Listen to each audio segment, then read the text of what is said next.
Hi viewer, நான் உங்கள் doctor Kumar பேசுகிறேன். இன்றைக்கி நம்ம பார்க்கக்கூடிய ஒரு தலைப்பு என்னன்னு கேட்டிங்கன்னா, சிலவங்களுக்கு ஆண்குறி நல்ல எழுச்சியாக இருக்கும், நல்ல பெர்ஃபார்மன்ஸ் பண்ணக்கூடிய ஒரு சூழ்நிலையில் வரும்பொழுது திடீர்னு விந்து வெளியேற இதாயிரும். அதனால என்னன்னு கேட்டிங்கன்னா, ஷார்ட் டைமாக அந்த வெளியேறதுனால என்னன்னு கேட்டிங்கன்னா, அவங்களுக்கு இந்த உடல் உறவில் ஒரு முழு திருப்தி கிடைக்காது. அவங்களுக்கான ஒரு தலைப்பு தான் இன்றைக்கி நம்ம பார்க்க போகிறோம். அதாவது இது சுத்தமாக பீஸ் போனவங்களுக்கு அப்படி கிடையாது, சரிங்களா? அது எனக்கு எழுச்சியே இல்லைன்னா அதுக்கு முந்தின வீடியோக்களில் போடக்கூடிய மசாஜ் இந்த மாதிரியான வீடியோக்களில் நீங்கள் ரெஃபரன்ஸ் பாருங்கள். இது என்னென்னு கேட்டிங்கன்னா, ப்ரீமெச்சூர் எஜாக்குலேஷன் கூட சொல்ல முடியாது. அதாவது ஏற்கனவே ஒரு 3 நிமிஷம் அந்த மாதிரி பண்ணிகிட்ருப்பாங்க, அல்லது 2 நிமிஷம் பண்ணிகிட்ருப்பாங்க. இப்போ என்னென்னு பார்த்தீங்கன்னு கேட்டிங்கன்னா, 30 செகண்ட் அல்லது 45 செகண்டுக்குள்ளேயே விந்து வெளியேறி அவங்களுக்கு இதாகிக்கிறோம். அப்புறம் திருப்பி ஒரு 20-25 நிமிஷம் கழித்து திருப்பி மறுபடிக்கும் அவங்களுக்கு பெர்ஃபார்மன்ஸ் பண்ணுறதுக்கான ஒரு டைம் கிடைச்சாலும் அதில் கொஞ்சம் டைம் டிலேஸ் கிடைக்கும்.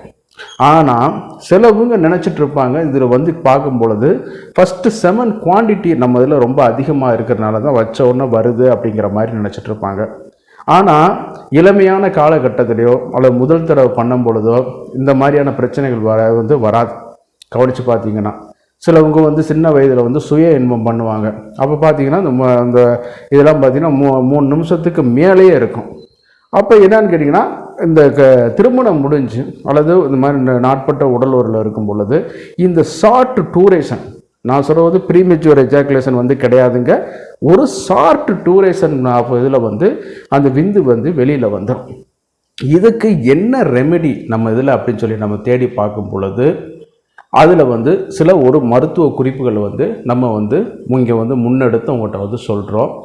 இதில் பார்க்குறதுக்கு முன்னாடி உங்கள்கிட்ட வழக்கம் போல் ஒரு சின்ன வேண்டுகோள். இந்த நிகழ்ச்சி உங்களுக்கு பிடிச்சிருந்துச்சுன்னா தயவுசெய்து லைக் பண்ணுங்கள். நீங்கள் கொடுக்கக்கூடிய லைக் பட்டன் தான் நம்ம நிகழ்ச்சியை எத்தனை பேர் பிடிச்சிருக்குங்கிறது தெரியும். அதே நேரம் இது மற்றவர்களுக்கும் உதவியாக இருக்குன்னு கேட்டிங்கன்னா நம்ம இதை ஷேர் பண்ணி ஹெல்ப் பண்ணுமாறு பணிவோடு கேட்டுக்கொள்கிறேன். மறந்துடாமல் சப்ஸ்கிரைப் பண்ணி எனக்கு நம்ம நிகழ்ச்சியை தொடர்ந்து வளருவதற்கு ஆதரவு அளிக்குமாறு மிக பணிவோடு கேட்டுக்கொள்கிறேன். நான் உங்கள் டாக்டர் குமார். வாங்க நம்ம நிகழ்ச்சிக்குள்ளே போகலாம்.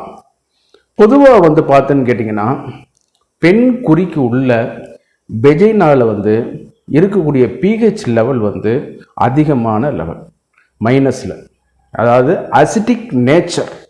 இதனால தான் என்ன பண்ணுறாங்கன்னு கேட்டிங்கன்னா, பெண் உறுப்பில் காஸ்டிக் தன்மை உள்ள சோப்புகளோ டிடர்ஜென்ட்டுகளோ வாஷபிள் லிக்விடோ போடக்கூடாது அப்படிங்கிறது மாதிரி சொல்கிறாங்க.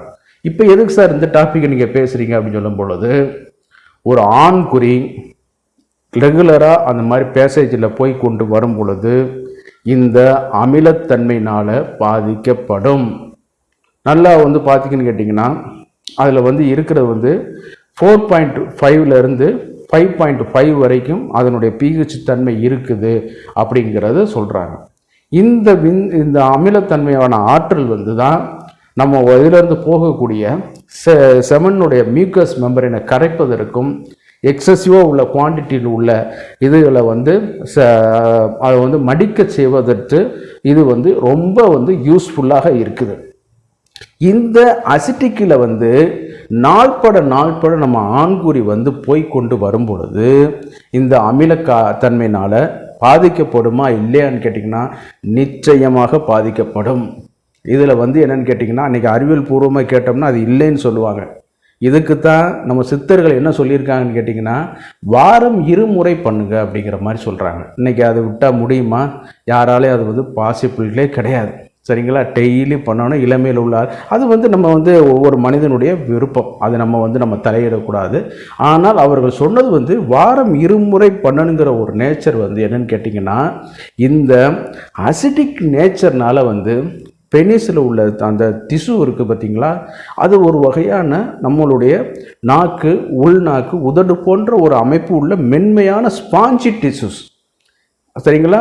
அதில் இது படும் பொழுது என்னன்னு கேட்டிங்கன்னா, அந்த நரம்புகள் நாளாக அந்த இரிட்டேஷனில் பாதிக்கப்பட்டு இந்த இதை சீக்கிரமாக பெண்குறி உள்ளே இது பண்ணும் பொழுது அது வலுவிழக்கப்பட்டு அது விந்தை வெளியிலே தள்ளும். இப்போ நான் சொல்கிற மெக்கானிசம் ஓரளவு உங்களுக்கு புரிஞ்சிருக்கும்.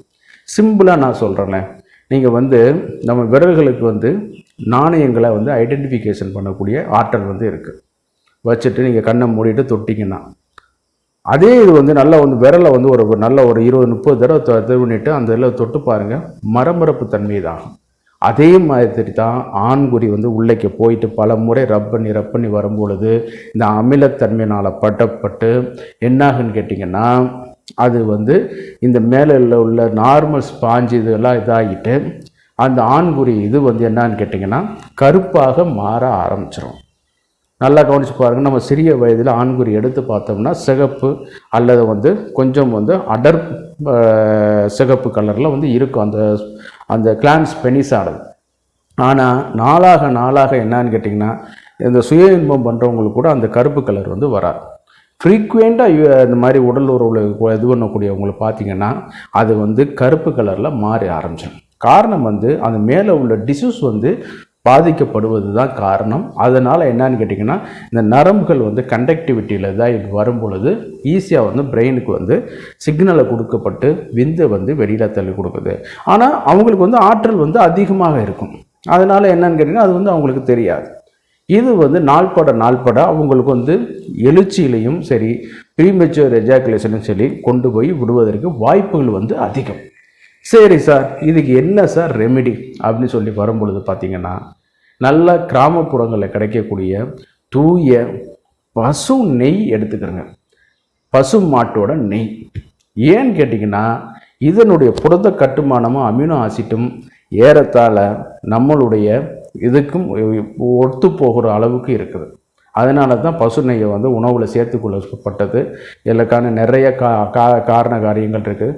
கோமத்தில் வந்து அது போடும்பொழுது அது வந்து அந்த ஸ்மெல்லாகவும் உள்ளே நம்ம இது பண்ணும் பொழுது நம்ம உடம்புல உள்ள சில செல்கள் ரெப்பேரை வந்து மெயின்டைன் பண்ணுவதில் அது வந்து நல்ல ஒரு இது வந்து வைக்குது. அதுலேயும் வந்து பார்க்கும்போது ஏன் பிராண்டட் நான் வாங்க சொல்கிறது இல்லைன்னு கேட்டிங்கன்னா நிறைய அடல்ட்ரன்ஸ் வருது. நான் வந்து ஒரு ஆசிட்டில் இருந்து பாதிக்கப்பட்டு இந்த மாதிரியான இதுகளை எப்படி தற்காத்துக்கிறதுக்காக சொல்லும் பொழுது இன்னொரு ப்ரிசர்வேட்டிவ் அதுவும் வந்து பார்மால்டிஹைட் பார்மலின் ஆசிட்டு தான். அது வேறு ஒன்றும் கிடையாது. அதை மறுபடியும் நீங்கள் அப்ளை பண்ணுவதற்கு அது வந்து நம்ம சஜஷன் பண்ணக்கூடாது. அதனால தான் என்ன சொல்கிறேன்னு கேட்டிங்கன்னா இந்த தூய பசு நெய் வாங்கி உருக்கி அதை வந்து ஆண்குறியில் வந்து கொஞ்சம் மசாஜ் பண்ணிக்கிட்டே இருக்கும் பொழுது உங்களுக்கு வந்து இந்த பிரச்சனைகள் வந்து வர ஆரம்பிக்கும். பிரச்சனைகள் வந்து தீர ஆரம்பிக்கும். இந்த இதில் வந்து அந்த செல்களுடைய கட்டுமானத்தை வந்து திருப்பி ரீஸ்ட்ரக்சரிங் பண்ணுவதற்கும் அதே நேரத்தில் வந்து இந்த மாதிரியான இதுகளை அமிலத்தன்மையினால் பாதிக்கப்பட்டு இதுகளுக்கு அதாவது வாரம் 2 முறை பண்ணியிருந்தாங்கன்னா அந்த பிரச்சனை இல்லை. ரெகுலராக இது பண்ணுறதுனால நம்ம அது தவறுன்னு சொல்ல முடியாது. அப்போ அந்த மாதிரியான இது பண்ண வரும்போது தக்த விரணம் அப்படின்னு சொல்லக்கூடிய ஒரு இதில் சமஸ்கிருத டேர்மில் சொல்கிறாங்க. அந்த மாதிரியான இதுகளுக்கெல்லாம் இது வந்து ஒரு நல்ல ரெமிடியாக இருக்குது. அதில் ஒரு மாற்று கருத்துங்கிறது கிடையாது. திருப்பி வந்து அவங்களுக்கு வந்து இயற்கையான இது வந்து ஆற்றல் இருக்கிறதுனால திருப்பி ஆண்குறி வந்து பழைய லெவலுக்கு வந்து வர ஆரம்பிச்சிடும். அதுதான் இதனுடைய இது. இது சுத்தமாக பீஸ் போனவங்களுக்கு, எழுச்சியே இல்லாமல் இருக்கிறவங்களுக்கு, ப்ரீமெச்சூர் எஜாக்குலேஷனுக்கு உள்ளவங்களுக்கு தயவுசெய்து இந்த வீடியோ வந்து சூட்டபிள் இல்லை. அவங்க வந்து இதற்கான முந்தைய வீடியோக்களை வந்து பார்த்துட்டு வாங்க. ஏன்னா இதனுடைய மெக்கானிசம் வந்து பெரிய மெக்கானிசம். எப்படி எழுச்சி ஆகுது, எப்படி அந்த நைட்ரிக் ஆக்சைடு லெவல் வந்து நம்ம உடம்புல தூண்டப்படுது, இரத்த ஓட்டத்தை எப்படி அதிகரிக்குது அப்படிங்கிறதெல்லாம் அதை வந்து சொல்லிகிட்டே இது பண்ணக்கூடியது. அதனால நீங்கள் வந்து இதை பார்க்க வேணாம், அதை பார்த்துட்டு வாங்க. இதை நான் சொல்கிறது வந்து முந்தைய இதில் சொன்ன மாதிரி நல்லா இருந்துக்கிட்டே இருக்கும். திடீர்னு பார்த்தோம்னா வச்ச உடனே 45 நிமிஷத்தில் வந்து 1 நிமிஷத்துக்குள்ளே வர ஆரம்பிச்சுக்கிறோம். சரியான பெர்ஃபார்மன்ஸ் பண்ண முடியாது. அந்த மாதிரியான இதுகள் மட்டும் இதை வந்து இந்த இதை வந்து ஃபாலோ பண்ணுங்க. சிலவங்க ஸ்கியூசிங் மெத்தட் சொல்லுவாங்க, ஆண்குறியை பிடிச்சி விடுறது, அதெல்லாம் போட்டு கண்டமேத்து பண்ணிட்டு இருக்காதீங்க. இதுதான் இது பாருங்கள், நல்லா ஒரு காரண காரியத்தில் பாருங்கள், வேறு ஒன்றுமே கிடையாது. நம்ம இது வந்து அந்த பெண்குறி வெஜினால் வந்து அமிலத்தன்மை வந்து